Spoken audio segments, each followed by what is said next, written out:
How are you doing, guys? I hope you're well. This week was episode 229 of the Creative Condition podcast with me, Ben Talon, and I wanted to break this down into 5 digestible takeaway tips that we can learn about creativity.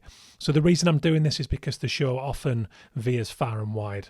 I talk to everybody from artists and designers, my kind of core audience, but right through to scientists, kind of neuroscientists, sensitivity experts, microbiologists, athletes. I've had Olympic gold medal winners on the show. I've had rock stars like Shaun Ryder and Don Letts.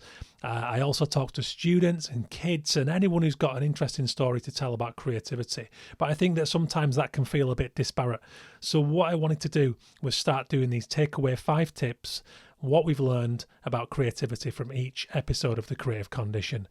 Now, this week I talked to football commentator Alistair Bruce Ball. Alistair didn't plan to get into the industry of sports broadcasting. He studied Italian and drama at university, which now he does use in moderation. There's a performance aspect to his commentary. The Italian, I couldn't tell you where that's used, I suppose. Commentating in Italy, maybe, or working with Italian sports professionals or colleagues. But it was a fantastic conversation. It took me right back because as a kid growing up in the 90s, football on the radio was just in our family. My granddad, he lived alone for the last 20 years of his life, and his transistor radio gave him a form of company. Not to mention all those nights where there was football programmes on, football commentary and the analysis. You know, it gave us something to talk about when I went round there because with the generational gap at times, I think the world I was growing up in, the digital world, was a little bit alien to him. Sport was always our thing. He'd bring his transistor down on a Saturday afternoon so me, my dad, my brother and him would listen. Much to the chagrin of my mother, who was not a sports fan. Turn that bloody thing down! And it was magic. It's still magic to me. I still listen to football on the radio. Alistair and I discussed that at large. You can listen to the full episode now on Spotify and Apple Podcasts and here on YouTube. But what I wanted to do was get into the nuts and bolts of the conversation. What did we learn from Alistair Bruce Ball, BBC 5 Live football commentator, about creativity? Number 1, tuning into the moment and allowing the room for spontaneity is key to the best creative solution. Now, it doesn't matter if you're a firefighter rescuing someone from a wreckage. It doesn't matter if you're a designer coming up with a concept for an ad campaign or a branding solution. It doesn't matter if you're a sports broadcaster. If you don't allow yourself a degree of taking in the sensory atmosphere of what's going on in any given moment and working out and allowing yourself to make a spontaneous play, you're not going to get the optimum creative solution. If you overplan, if you're too much of a perfectionist, it's going to bite you eventually. And Alistair specifically refers to great moments in commentary that have involved a degree of calling the moment on the fly. You know, talking about games at Wimbledon like the Nadal and Federer, which went long into the night, one of the longest finals of all time, and how the commentator, you know, the fatigue would have had to allow themselves to just soak up the atmosphere and that kind of that crackle, that nervous energy from the tiredness in the stadium, or the famous, you know, we're based here in the UK, the Creative Condition, and it talks about the famous World Cup final piece of commentary, which is some fans are on the pitch, they think it's all over. It is now, just as the goal was lashed in. Now, the point he made was that had that goal gone, you know, skied over the goals or hit into Rose Ed, that wouldn't have been the iconic moment that we know it to be now with audio commentary.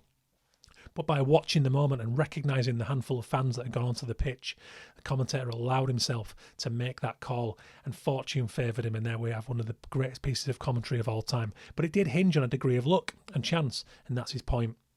Number 2, your way is always the optimal way when it comes to establishing yourself in your field through creativity.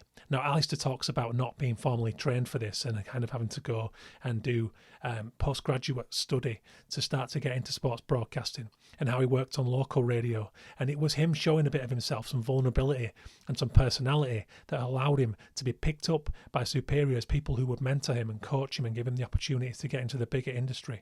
And now, just like every other commentator, he's got his own way of doing it. You have to lean into the personality because we all take inspiration from people we're inspired by and other people in our industry. As an illustrator, you know, my first year on my degree was spent mimicking Ralph Steadman before realising that it was more about the themes and the energy of Ralph Steadman that I loved, not that I wanted to be him, and I would only ever be number 2 if I tried to mimic that. And Alistair very much reflects that in describing this, you know, the specialities of his own commentary, of people that are great, people that are good, but people who just have to find their way to be different. Number 3, the high-tech solution does not always win. I think this is a great example of that. There's an honesty, an authenticity about football audio commentary that rings true. Now, Alistair refers to this in the context of golf and commentating on the Ryder Cup, and how by being there, so intimate with those fans surrounding, the audio format gets you inside the ropes in a way that TV, despite all its clever camera angles and everything else, cannot. So again, it's the different from. I've heard it said that we can be less than, better than, different from. And I think when you're playing with a lower budget or less tech or less capability, being different from is key. I've built my career on being different from, because I've kind of been trend proof. There's always a space for, you can see the work behind me, the illustration style. It's very organic, it's very loose, it's very energetic, it's very young. It's not for everyone, but it's always had a place, and it has kind of transcended trends. And I think radio is a wonderful example of, you don't need all the tools to be great at what you do. Number 4, the role of good fortune and chance in the creative process must be embraced. So there's a little bit of this in number 1.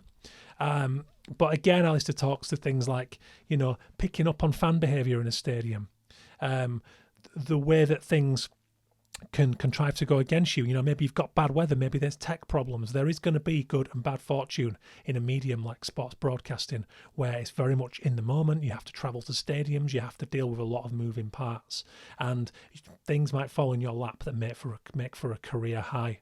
Alistair talks about one of his own highlights, which was calling the canoeing at the Olympics, and how everyone had it down that it was a formality that the Germans were going to win. But some bad fortune went against them, which presented an opportunity for a new gold medalist.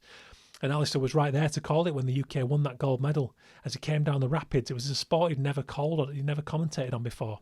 But he'd done his homework, he'd learned the basics about that sport.